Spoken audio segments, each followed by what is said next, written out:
Hi everyone. Now we are going to discuss about AIDS or HIV infection.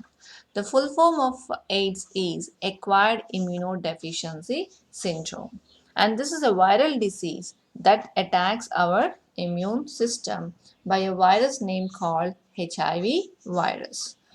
It is one of the type of blood-borne diseases.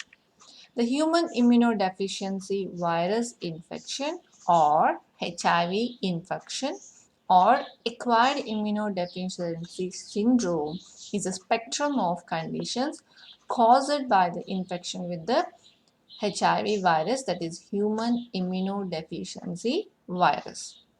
That means either the HIV infection or the AIDS is going to be caused by a virus called as HIV, that is human immunodeficiency virus. And this disease was first isolated or reported in US in the year 1981. And this HIV is going to belong to the genus lentivirus. Lenti means slow. So as we know that HIV after infection, it is going to enter into the latent phase and it is not going to show any symptoms. But later on it slowly develops the disease. That's why this was called as lentivirus genus, and within the family Retroviridae, as all the viruses posing the reverse transcriptase enzyme was classified under the Retroviridae. And depending upon the serotypes of HIV, the HIV has been identified two types. They are HIV-1 and HIV-2. The HIV-2 has reduced virulence as compared to H1 and causes a milder AIDS-like diseases. That means the HIV-1 is going to be of very dangerous when compared to the HIV-2. Both are dangerous, but HIV-1 is going to be seen in more than 99% of global AIDS cases. Okay, so this is all about the introduction to the HIV infection or AIDS. Then moving the difference between the AIDS, let's see. The AIDS, as we know, the full form of the AIDS is acquired immunodeficiency syndrome, and the HIV means human immunodeficiency virus. AIDS is a disease or the condition that is caused by the HIV, whereas the HIV is a virus. Okay, and AIDS means it's a medical condition where immune system is too weak to fight against infections. So this syndrome is going to be a group of infections or diseases. So that's why AIDS is going to be a group of infection. It's not a disease. So we are going to call it as a syndrome, a group of infections or diseases is going to be called as AIDS. Coming to the HIV, HIV is a virus which attacks our immune system in humans. So this is a virus and this is the condition that is because of this HIV infection. So that's a major difference between the AIDS and the HIV. Then moving to the causative agent. So this causative agent, we know that the AIDS is going to be caused because of the HIV virus. So here is our HIV virus. Now coming to the in detail structure of this HIV virus, as we can see that HIV is a spherical and it is having an envelope, so it is obviously enveloped, and the genetic material that is present is an RNA virus. Okay, two strands of RNAs are there, and this is going to measure, that means the HIV particle is going to measure about 90 to 120 nanometers in diameter. In some books it is going to be referred as 100 nanometers also. Okay, in the center of this HIV virus, the core, so this is going to be considered as a core, consists of two identical copies of single stranded RNAs associated with reverse transcriptase enzymes. So here you can see the reverse transcriptase enzymes. Okay, so then it is also surrounded by, here these two RNAs are going to be surrounded by icosahedral capsid, which is in turn enclosed by a protein layer. So this blue color is going to be of a protein layer on this surface of the envelope. Now this is going to be considered as an envelope, lipid envelope which is derived from the host cell. Okay, the envelope, this envelope is going to be derived from the host cell membrane composed of lipid bilayer encloses the entire virus particle. On this envelope, that is the surface of envelope, there are nearly 72 glycoprotein knobs. So these are going to be called as glycoprotein knobs. Okay, and these spikes or knobs constitute the major surface components of the virus which can bind to the CD4 receptors of T lymphocytes. That means they are going to bind to our T lymphocytes with the help of these spikes. The three-dimensional structure of the viral envelope, that is this one, the outer skin of HIV-1, is made up of two types of proteins. So that means this is consisting the two types of proteins. So here you can see that is GP120, that is glycoprotein 120, and then GP41, that is transmembrane glycoprotein. So that means the spikes are going to be of made up of two things. One is going to be of GP41, this is transmembrane glycoprotein, and here is a GP120 which is going to be called as docking glycoprotein. And these are going to, that means the overall structure is going to be like a sphere made up from an assembly of 12 pentamers and 20 hexamers. So in the center, that is at each corner of these hexamers, a glycoprotein of this means this one hexamers, a glycoprotein GP120 is found, which plays a key role in binding to the HIV to its host. And not only that, this glycoprotein is going to be of having a molecular weight of 1,20,000 Daltons and is attached to the protein called GP41, which crosses through the viral membrane. Okay, and these two are going to be very useful in targeting and neutralizing the antibodies which are capable of blocking the virus and checking its capacity for infection. So that's how this glycoprotein is very essential for the virus to block our immune system.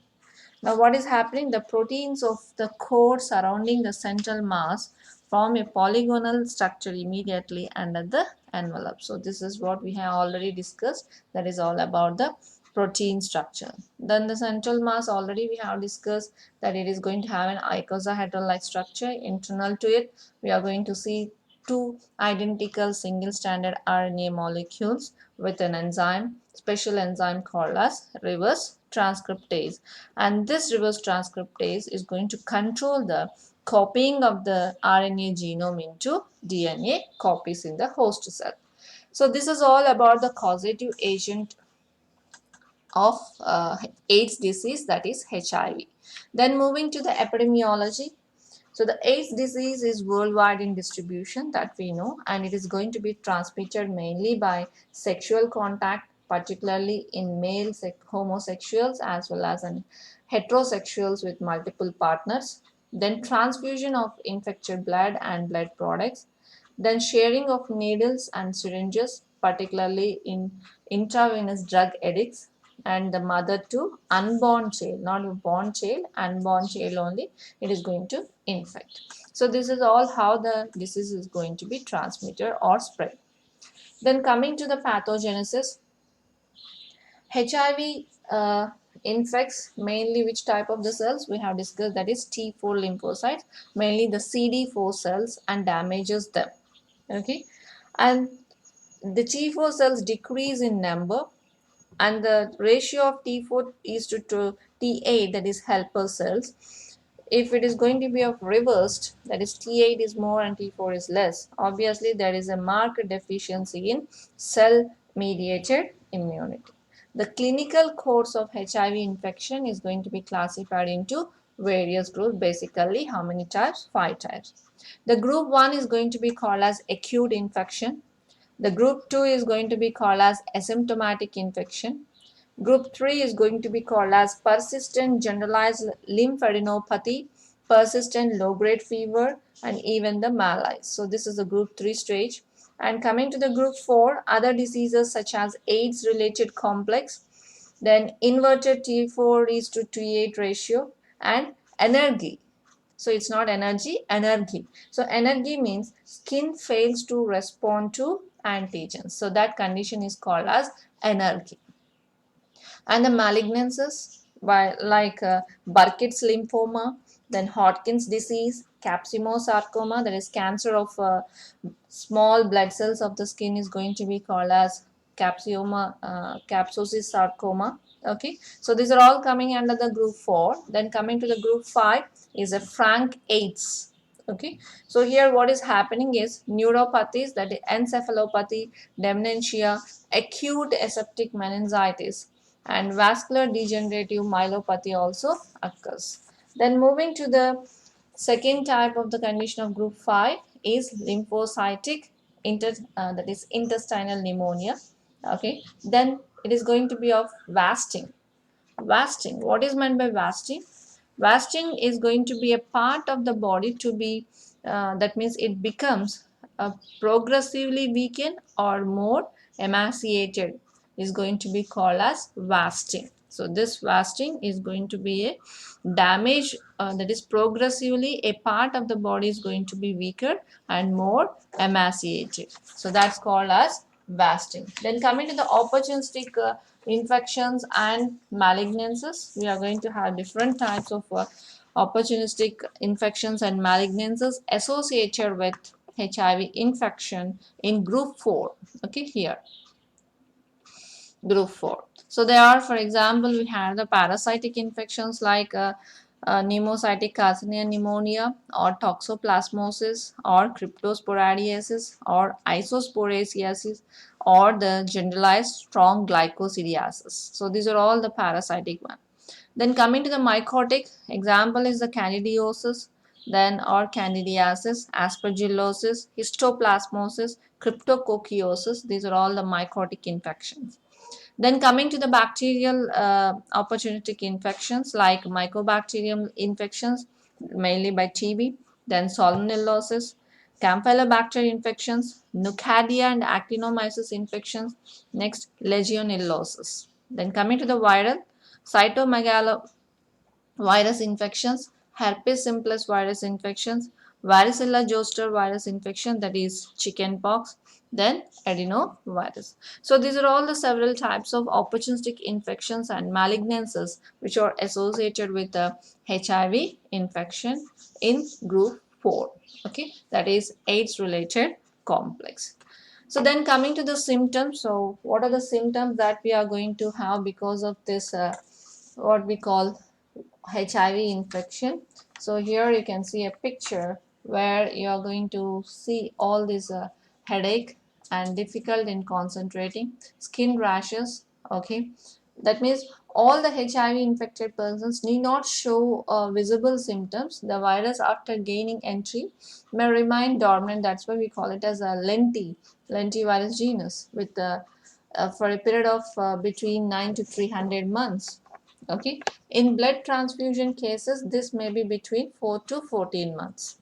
If it is sexually transmitted, it takes of 9 to 300, but in blood transfusion cases, this may be between 4 to 14 months. That's why we are discussing this HIV as important under the blood transfusion diseases.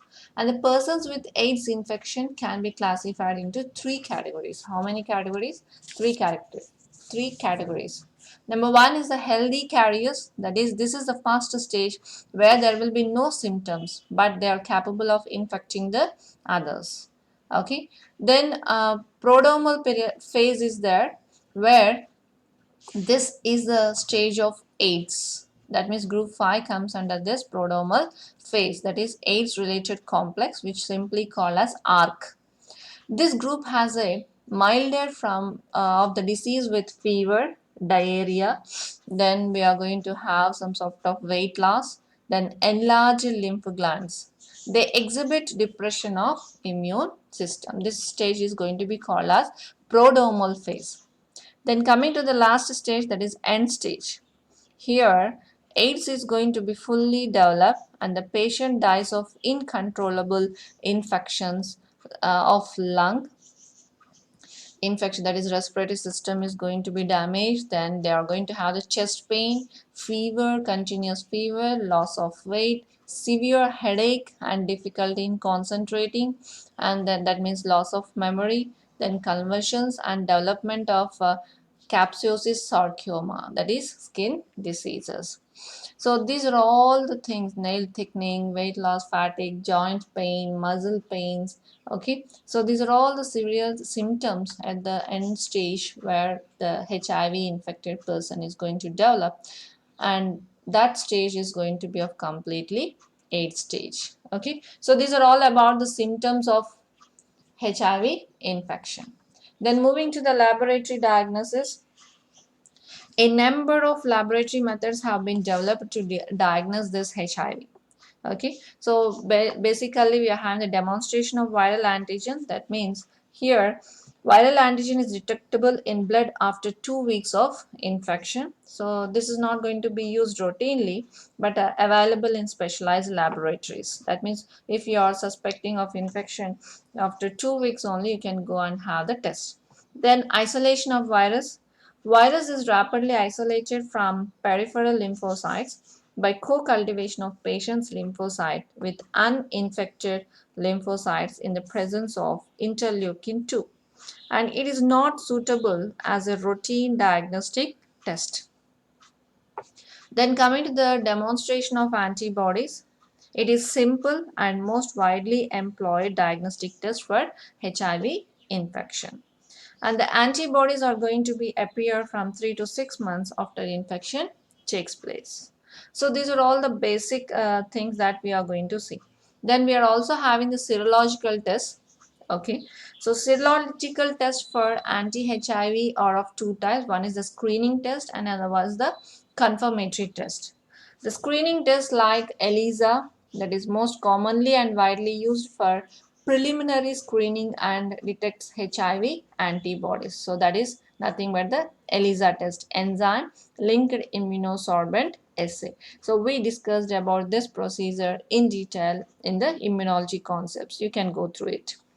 Now this is going to be of another one is agglutination test, then indirect immunofluorescence, RIA, that is radio immunofluorescence, and then dot blot assay. So these all comes under the topic called antigen antibody reactions. In the immunology subject, I have discussed in detail about all these types of techniques. You can go through them.